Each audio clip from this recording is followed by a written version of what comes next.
Assalamualaikum warahmatullahi wabarakatuh. La ilaha illallah wahdahu la syarikalah. Lahul mulku wa lahul hamdu yuhyi wa yumitu huwa ala kulli syai'in qadir. Subhanallah walhamdulillah wa la ilaha illallah wallahu akbar. La haula wa la quwata illa billahil aliyyil azim. Baik, Assalamualaikum warahmatullahi wabarakatuh. Bagaimana kabar rekan-rekan semuanya sampai hari ini, sore hari ini, atau kapanpun itu Anda melihat? Semoga Anda selalu diberikan keberkahan dari Yang Maha Kuasa. Nah, pada kesempatan ini saya akan melanjutkan bahasan kita yang kemarin. Apabila kemarin itu sempat kita bahas atau sampaikan tentang kisah perjalanan si Budi kecil sampai si Budi dewasa. Dan sekarang ini adalah ingin mentadaburi dari kisah tersebut, ya, berdasarkan kisah tersebut, yaitu kaitannya dengan masa anak terlebih dahulu, ya, karena memang pada dasarnya perjalanan manusia itu pertama-tama diawali dari masa kanak-kanak, kemudian dewasa, kemudian remaja, kemudian dewasa dan lansia.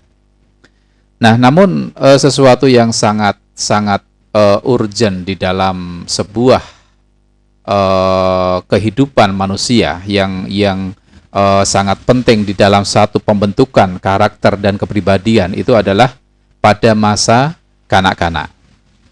Baik, apa yang ada di dalamnya? Nah, pada kesempatan ini marilah kita sama-sama terlebih dahulu mengenal perkembangan anak dan strategi meletakkan kesadaran Allah secara dini. Baik, kita awali dengan istilah perkembangan. Menurut teman-teman ataupun saudara-saudara semuanya, yang dimaksud dengan perkembangan itu apa? Perkembangan adalah suatu perubahan akibat pengalaman dan kematangan. Nah, di sini ada dua hal yang sangat penting, yaitu istilah kata-kata pengalaman dan kematangan.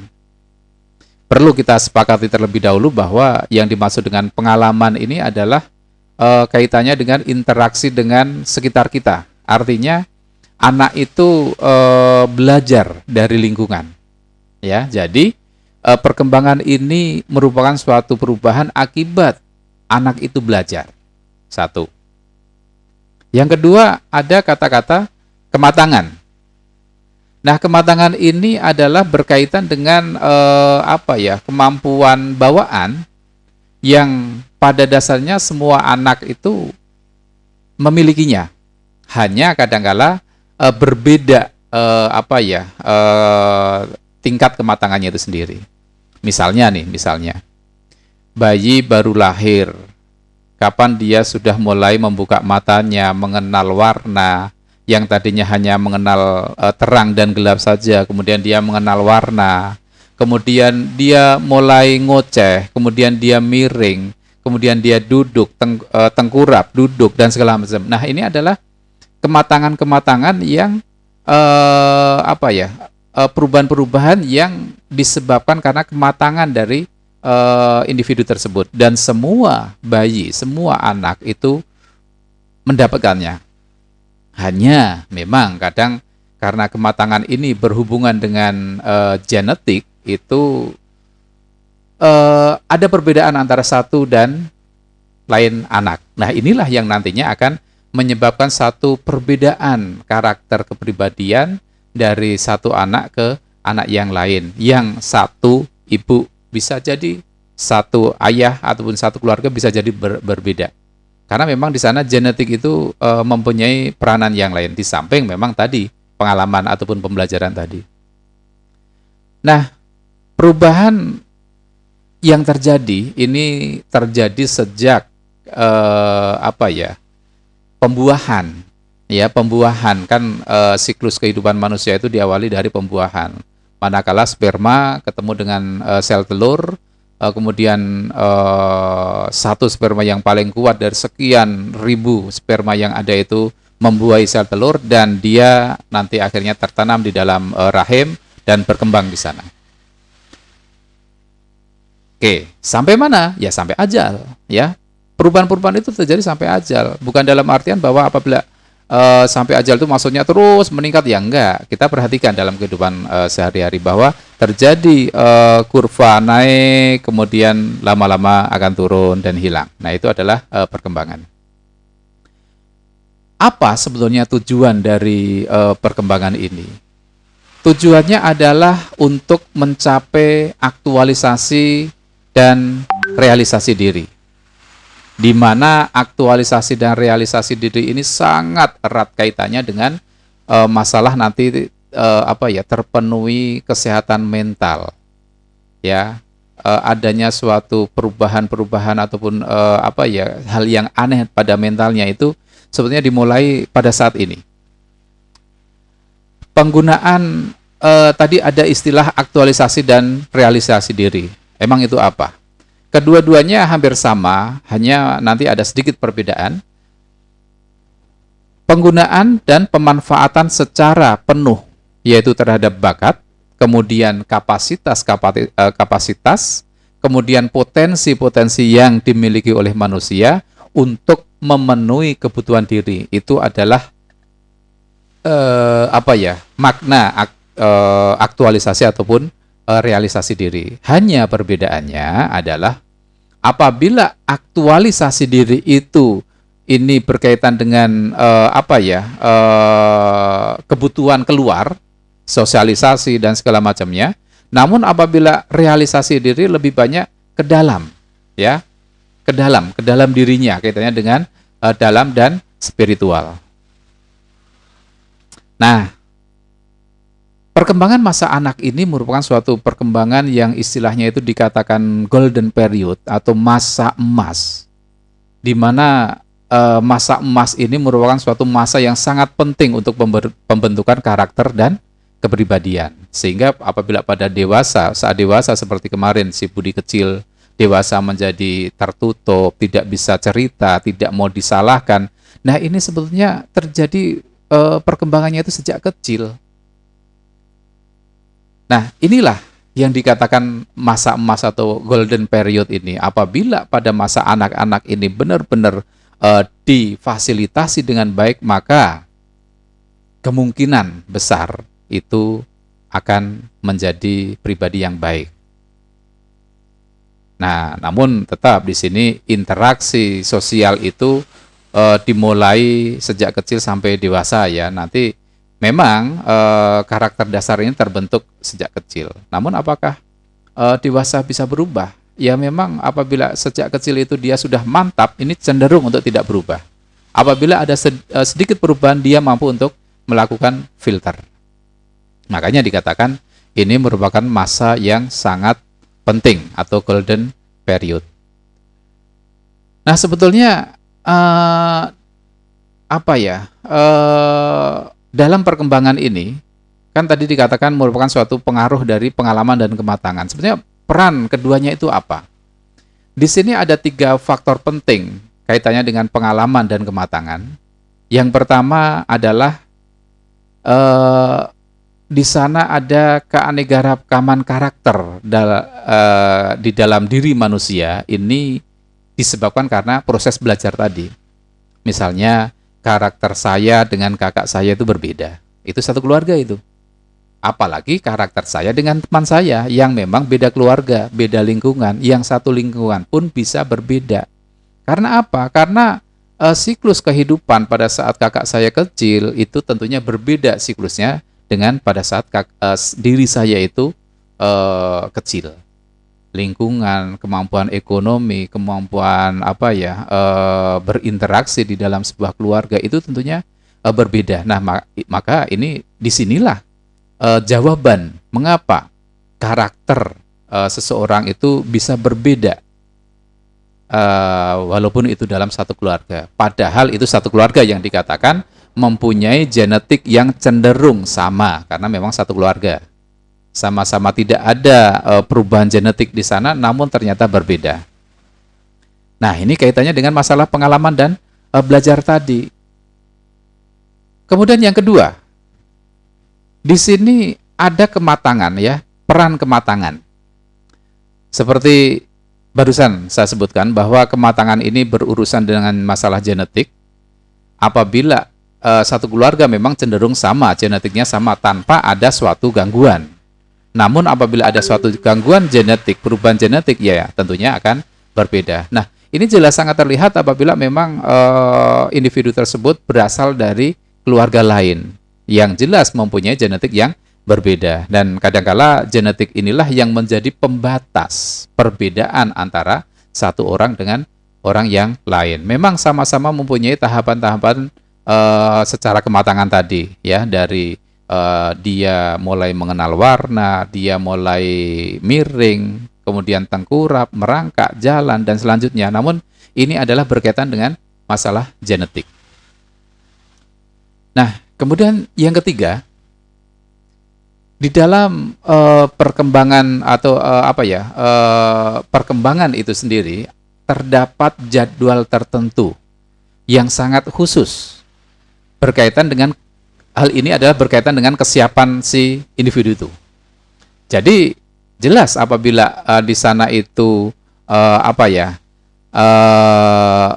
ada jadwal, misalnya hari ini waktunya belajar warna, tapi tidak disediakan mainan yang berwarna-warni oleh orang tuanya. Hari ini saatnya belajar untuk menggunakan toilet, tapi ternyata tidak difasilitasi untuk buang air besar menggunakan toilet. Orang tua cenderung udahlah pakaiin pampers saja, nggak mau ribet. Nah, ini adalah satu kondisi. Apabila masa-masa belajar itu terlampaui, maka bagaimanapun dia tetap harus belajar. Dan apabila sudah terlewati, maka dia akan berbenturan dengan tugas belajar selanjutnya, sehingga mengganggu pembelajaran yang berikutnya. Nah, bagaimana halnya apabila terlalu cepat diberikan? Nah, tentunya di sini juga akan memberikan beban kepada anak. Jadi, memang orang tua harus benar-benar memahami tahapan-tahapan perkembangan, kapan dia harus belajar ini, kapan dia harus belajar itu, bagaimana cara memfasilitasinya, nggak harus mahal tapi ada. Oke, nah ini adalah peran orang tua kaitannya dengan memahami perkembangan ini. Baik, 3 fakta penting kaitannya dengan pengalaman dan kematangan. Nah, selanjutnya di sini peran pengalaman nih, peran pengalaman kaitannya dengan apa yang selalu kita diskusikan, ya, kaitannya dengan terbentuknya karakter yang tenang, ya, karakter yang tenang, jiwa yang tenang pada diri anak nantinya pada saat dewasa. Ini memang dimulai pada saat masa-masa golden period ini. Bagaimana itu bisa terjadi? Kan orang tua belum bisa mendidik tentang suatu akhlak. Memang pendidikan akhlak ini sebaiknya dilakukan pada saat dia sudah mulai balik. Tapi orang tua harus memberikan satu suri toladan. Karena memang tadi ingat, salah satu faktor realita adanya perkembangan adalah kaitannya dengan pengalaman ataupun belajar. Anak ini belajar dari orang tua pertama kali. Maka disinilah saatnya anak untuk melihat dan belajar orang tuanya selalu merespon setiap keadaan dan kejadian dengan 3T. Tasbih, tahmid, takbir. Apabila orang tua itu memperlihatkan hal tersebut, maka anak akan mempelajarinya bagaimana cara merespon suatu permasalahan. Saatnya anak untuk merasakan kehangatan dan keikhlasan dari perilaku orang tua yang beraktivitas selalu berpedomankan pada ATP, yaitu amanah, tanda, dan perintah. Nah, makanya di sini sangat penting kiranya orang tua itu memahami tentang perkembangan, dan juga penting orang tua itu menjadi suri toladan sebagai media pembelajaran anak tentang 3T dan ATP. Nah, sehingga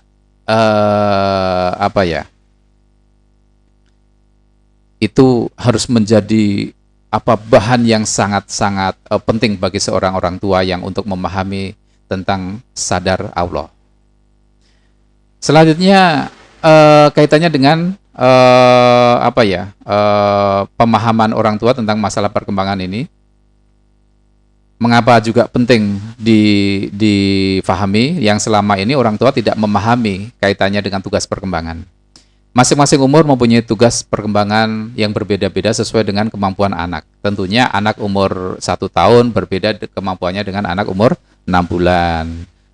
1 tahun berbeda dengan 1,5, kemudian 2 tahun itu berbeda-beda. Nah, di sana mempunyai tugas perkembangan yang berbeda-beda yang sebaiknya itu difasilitasi oleh orang tua. Namun apabila orang tua tidak paham, maka apapun mainan diberikan langsung. Yang belum saatnya diberikan, yang sudah saatnya juga diberikan. Nah, itu lebih baik. Salah-salah apabila yang sudah saatnya tidak diberikan, salah memberikan mainan. Itu. Salah memberikan media belajar.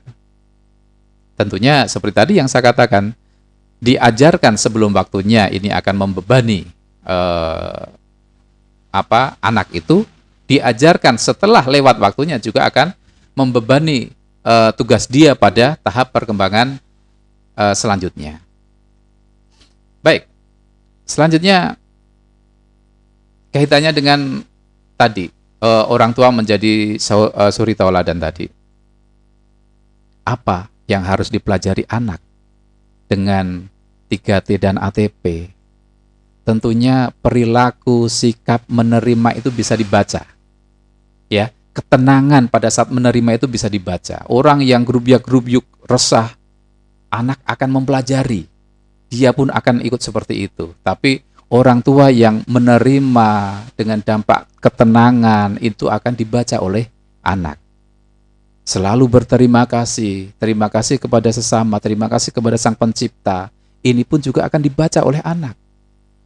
Dan menempatkan Allah sebagai yang lebih besar dari apapun, lebih besar dari permasalahannya, artinya dia selalu optimis tapi tetap terkendali. Nah, disinilah T ketiga.